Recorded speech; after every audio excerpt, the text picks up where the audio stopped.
For what purpose do we remain alone in the dark? Where's the reason for this quiet rapture? Too few to rebuild, too many to feed.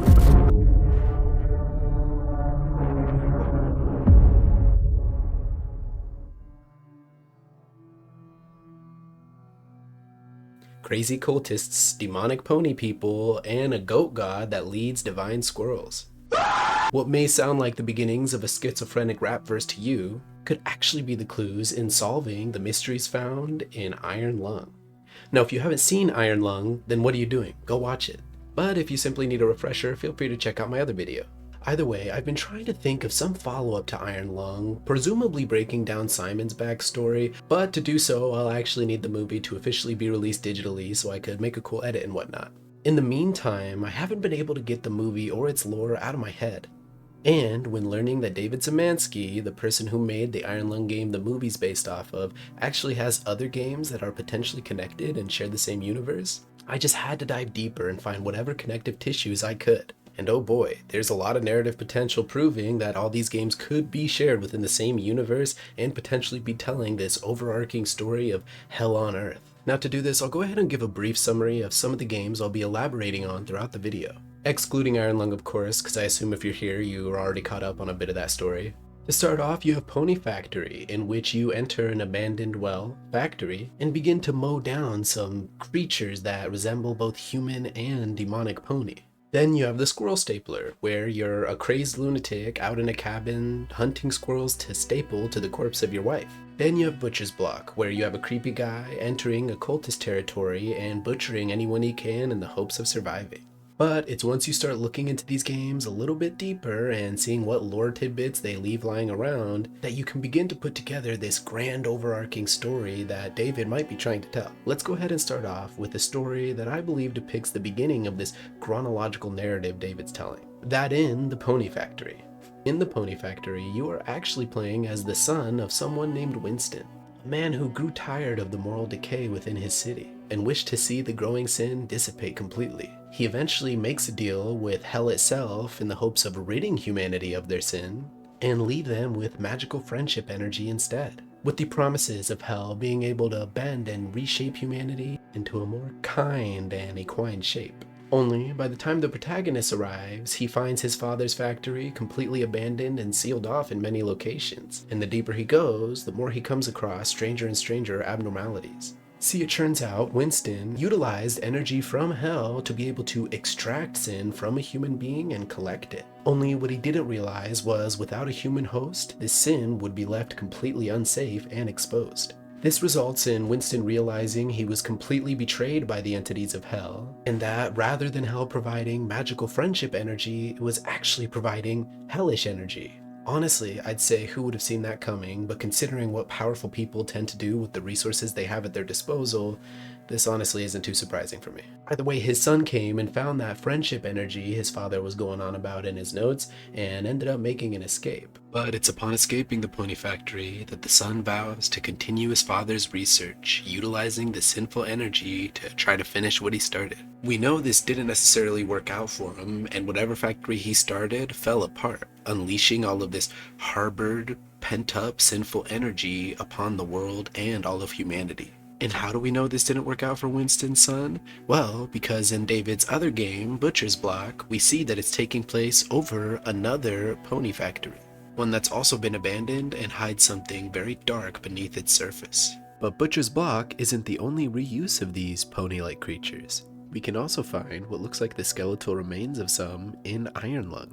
Now, other tidbits of lore you can find throughout the game is the fact that they had a bit of a squirrel infestation. Seemingly at random, squirrels kept tampering with everything they were trying to work on. At some point, them resulting in just killing any squirrel they actually found. But why would squirrels be such an important note to highlight here? Well, to understand that, we first have to take a deeper look at David's other game known as the Squirrel Stapler. As I said, you are hunting down squirrels in the hopes of stapling to your dead wife and making her look a little more pretty. But what if I told you that by the time this game starts, the character is already being influenced by the sin unleashed in the Pony Factory?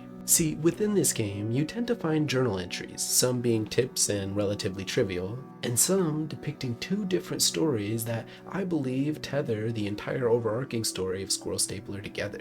See, one of the journals seems to be reports of some mysterious operative being sent out to the woods to look for abnormalities. Their journal entries read as follows. Nothing of note to report. Some marginal abnormalities and readings that went away once I recalibrated. Some odd noises during the night though. Probably squirrels. Overall, everything is pretty quiet. His next entry states, small abnormal readings still occurring with odd regularity. Recalibrating always fixes them, but they come back the next day. I also keep finding dead squirrels outside the door. Looks like maybe an animal is leaving them, but I'm noting it as per my instructions. His third entry goes as follows. There's something in the woods here. Something we didn't expect. I keep finding tracks. I hear it at night, moving through the foliage and scraping against the concrete. And in the morning, there are squirrels outside of the door, with their limbs pulled off and their heads turned around. Dozens of them. Requesting a call for instructions on how to proceed. So it seems this person was sent by some strange organization to study some abnormalities. And the longer he ends up staying there, the stranger and stranger things happen to get, particularly with the squirrels. Eventually, with things amping up to the point where his mind begins to break. His fourth entry stating, it's in the walls now. In the concrete. Looking for my brain. I can't find it because my brain's inside my skull, but it will. Peel away the skin and bone to get inside, and when my brain is taken, I will come for you. I will break you open. I will take yours instead. I'm in the shadows now. I'm seeing you cower. You're already stretched apart into pieces. Your head already ripped from the spine. Please disregard previous reports. Everything's quiet. Now, it's during all of this madness that I believe we are actually witnessing the operative transform into what we see in these journal entries, into the madman we end up playing as within the game, and also the person within the story we find in another set of journals. These journals telling a story of an artist who is lonely and sad and ends up painting a beautiful picture. Upon that picture not working out how he wished, he ends up finding an old lady who promises to bring his picture to life. Only it's as the spell is casted that he remembers he only painted half of a woman. So, upon being brought to life, this woman is scared, flailing on the ground, and crawling around in circles, with the artist having no actual choice but to put her out of her misery and chop her all up. When he asks the old woman why she would play such a cruel trick on him, she simply says that the woman would make a fine stew, and they both eat it and simply die. Now, this story seems pretty nonsensical and ends rather abruptly. However, considering these are journal entries you can find, could this potentially be the madness consuming his brain and potentially be his own chaotic perspective of the events that actually transpired? As in, while he was in a fairy tale land bringing a painting to life thanks to an old woman, could he have actually either found a woman or potentially his very own wife and actually chopped her up in a similar way? And in his mind being broken, he has this strange obsession with attaching squirrels to the woman's corpse? Well, let's walk back to the pony factory for a second. We know that they were tapping into the forces of hell within this factory, and that squirrels tended to come and tamper with things, infesting the area. We also know that as a result they killed a lot of these squirrels, at least any ones they could find. Well, seeing as these were energies and forces of hell within the pony factory, is it possible that squirrels represent the energies or forces of the divine? For further proof of that, you can even look within the Squirrel Stapler, where you find a series of ancient and seemingly biblical texts talking about the Book of the Grove. And this isn't the first time we've seen the name Grove used in a religious fashion or a biblical sense. There's a scene in Iron Lung where the previous Eden prisoner had let Simon know that they're not making it to the Grove. It's within these texts they talk about how divine the squirrels are and how you shouldn't be killing them. Yet this warning doesn't really seem to be heeded by the Squirrel Stapler, who continues to do what he does anyways. And despite these warnings from a goat of the wood, you eventually see what exactly that name entails. Where by the end of the game, you get a warning that God is officially coming, and in doing so, you get to see the official goat of the wood. Some terrifying monstrosity that does look a bit goatish. Could this prove that the squirrels are divine in nature and follow this goat of the wood as a god? or at least resemble his will? If that's the case, it could explain why they were tampering with all the forces of hell humans were also trying to tamper with.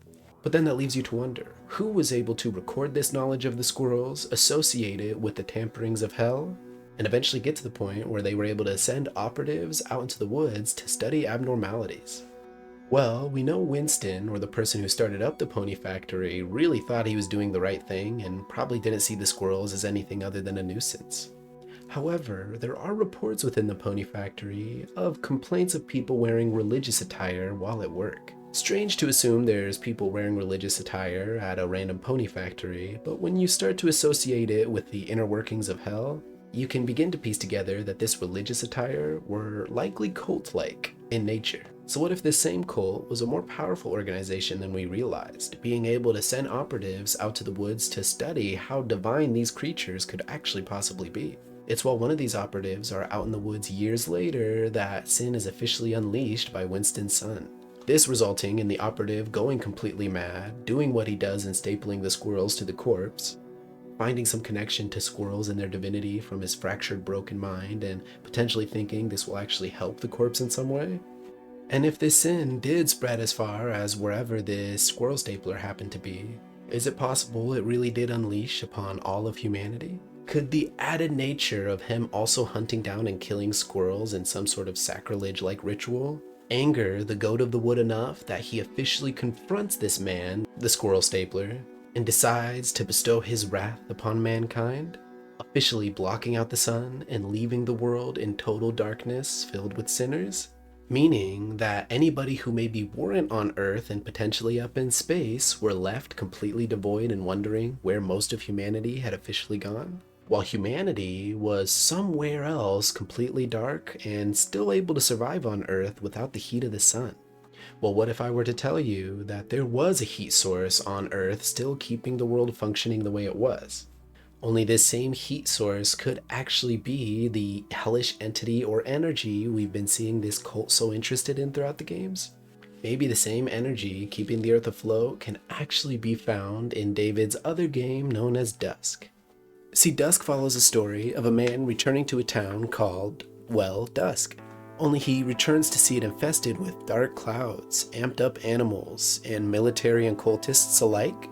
This same man going on a rampage and eventually finding a facility where research was taking place. Humanity seemingly attempting to tap into a dark energy and finding out that combining said energy with human blood could create a portal to a darker dimension, which they're trying to utilize to access and meet with an entity they see as a god. See, as this man journeys through this dark dimension, his mind is toyed with by an entity seemingly trying to break it, even taunting him with his missing family. And after eventually defeating the cult leader, the man is able to face off against this cosmic abomination directly. The same cosmic entity resembling one of H.P. Lovecraft's creatures known as Nyarlathotep, an entity that sows chaos wherever it can.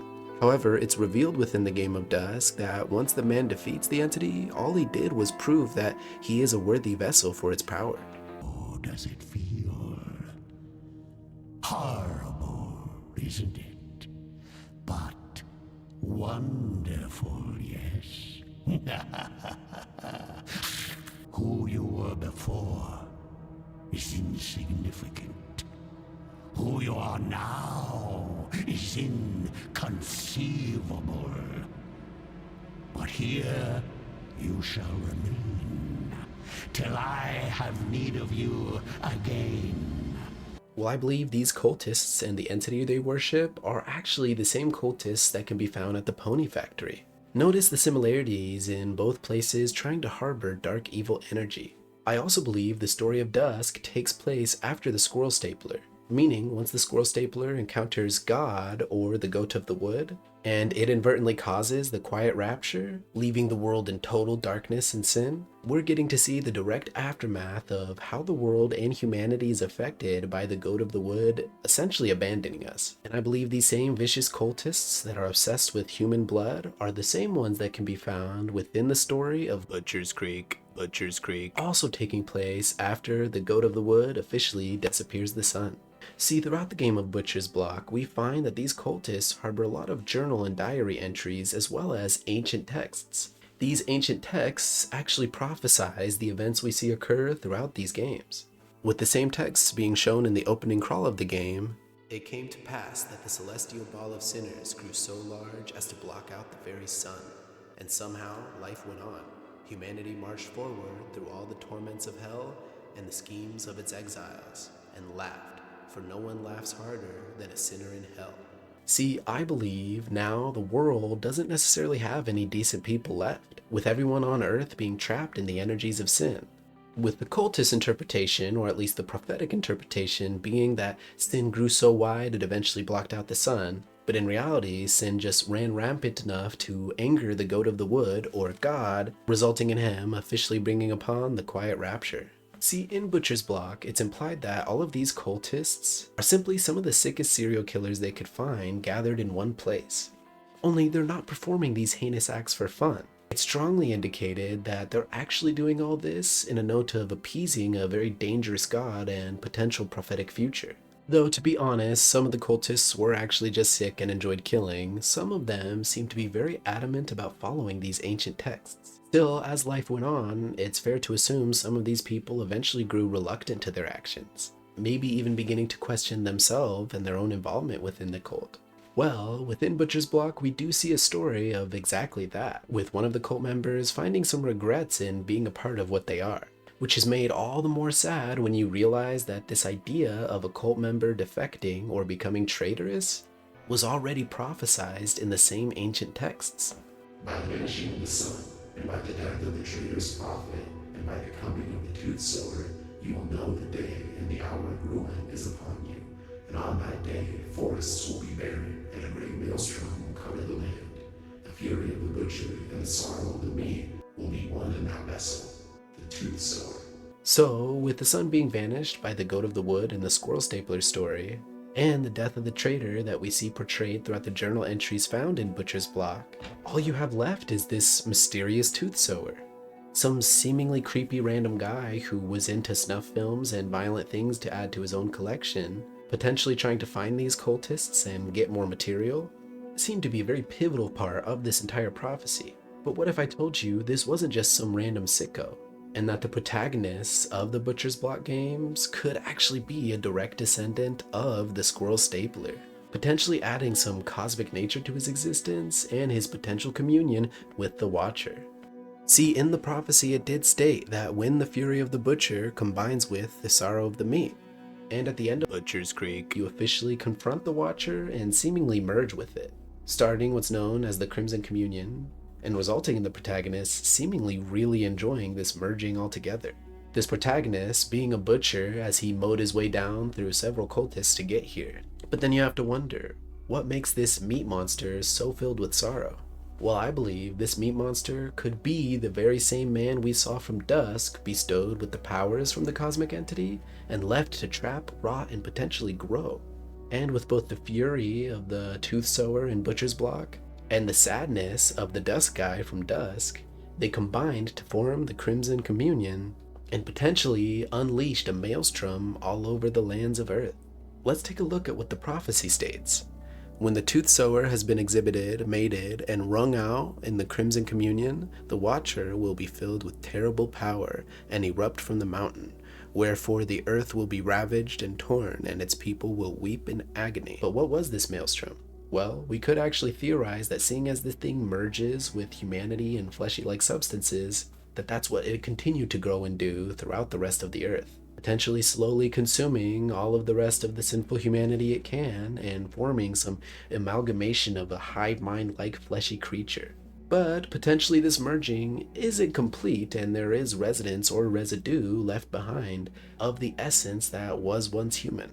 Potentially, the things that are consistent and more meaty of a human get absorbed, but things that are more liquid get left behind. And over time, potentially, this maelstrom covering all of Earth could potentially be theological symbolism for blood covering Earth like an ocean. But is it possible within these oceans of blood, there's still the result of the combination of all of humanity's souls, consciousness, and physical forms in the Watcher and its maelstrom? And could this same fleshy creature be the same thing we see swimming around within the blood seas in Iron Lung? And could this same entity we see in the movie of Iron Lung that Simon confronts be the same entity or watcher we've seen throughout the games? That's a little confusing, I know, so we'll just go ahead and recap. And remember, this is just a theory, so I'm sure I'm mistaken on quite a lot of it. But in my mind, the story starts long ago when ancient texts arrive that help create and form this newfound cult. This newfound cult gained enough influence to mess with a man named Winston, a man who had the means to start up a pony factory in the hopes of bestowing humanity with friendship magic and getting rid of their sin. It's during the time that this factory is in progress that they're constantly getting tampered with by little squirrels, eventually reaching the point where they just kill any they see on sight. And this same group of cultists are probably well aware that Winston is actually just utilizing the forces of hell and being manipulated by them as well, with them even sometimes adorning their cultish attire and making Winston angry. After a while, it's revealed that this friendship magic was actually sinful energy, and Winston's pony factory fails, with him dying along with it. However, his son, eager to pick up the mantle and figure out his father's research, goes back to the pony factory and discovers everything that went down, finding the sinful magic and vowing to finish his father's work. In doing this, he starts up a second pony factory, and after years of work, it seems to fail, with them trapping whatever was created with those dark energies down in the bottom of the factory. It's within these years that the cultists decide to run an investigation and see what exactly is going on with these pesky squirrels, probably dealing with them as long as they've been dealing with energy from hell. Over the years, they likely found nothing. However, once the second pony factory made by Winston's son officially goes under and the sinful energy is released onto the world, whatever operative was out there in the grove during that time loses his mind. Thus begins the story of the Squirrel Stapler and a man who likely was a normal agent of some kind and convinced himself he was a lamenting artist who wanted to staple squirrels to his wife in the hopes of bringing her back, likely mistaken the squirrel's divination for some form of healing in his fractured and broken mind. It's with the continuous disrespect of these squirrels and humanity's constant tampering with sin that the goat of the grove, or the god of this universe, decides to finally abandon humanity, officially causing the quiet rapture and separating those on Earth and those amongst the stars. As things continued on Earth, groups of cultists, either old in their ways or new thanks to the newfound sin, eventually form a group that convene at the abandoned second pony factory. It's while they're here that they attempt to tap into dark energies. However, with their frequent activity in a certain area, the Dusk Man officially decides he's going to take his revenge and gets caught up in their entire operation. However, unbeknownst to the cult, the entity they worship is actually okay with this situation panning out the way it is, finding worthiness in the Dusk Man and bestowing him with horrible power and allowing him to wait as his vessel until he's needed later. Much later, while the world is still without sun and engulfed in sin, the son of the Squirrel Stapler operative we saw ends up journeying to the center of where all the cultists seem to be meeting, but ending up fulfilling a prophecy he was destined to be a part of. And living up to the prophecy of the cultists, he combines in a crimson union with the Watcher. It's once they combine that their flesh continues to expand and likely consume any other human beings it can find, eventually surrounding the world in flesh and getting it to the point where it's completely encased in fleshy substances, if not just blood amongst the surface. Now, there's definitely a few kinks in this theory, like the fact that the blood oceans are apparently found on a moon. There's potentially some cosmic event or something that could go down that results in either Earth being teleported back into the orbit of people lost in space and appearing as though if it was a moon, or it's very possible that the fleshy monster gathered up all of humanity and any debris it happened to find and exited Earth or left Earth completely consumed, while it continued to float amongst space, appearing as if it was a moon. And while the Blood Sea is still somewhat of a connection to the monster, the main monster itself is actually the fish creature we see within Iron Lung. However, to add to the theory that the blood oceans are over a collapsed civilization, you just have to look at some of the screenshots found within the game.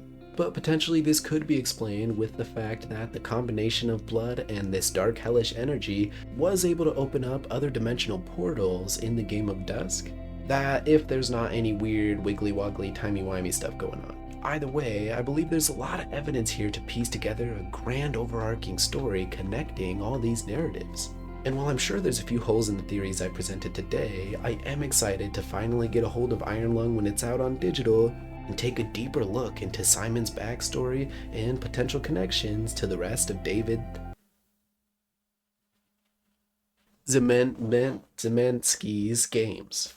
So sorry for butchering that. Either way, if you have any ideas for other holes in this theory or potentially additions to this theory to further solidify it, let me know down below. Otherwise, these are just the rantings and conspiracy theories of a guy who has been trying to staple squirrels all day. Have a good one, y'all.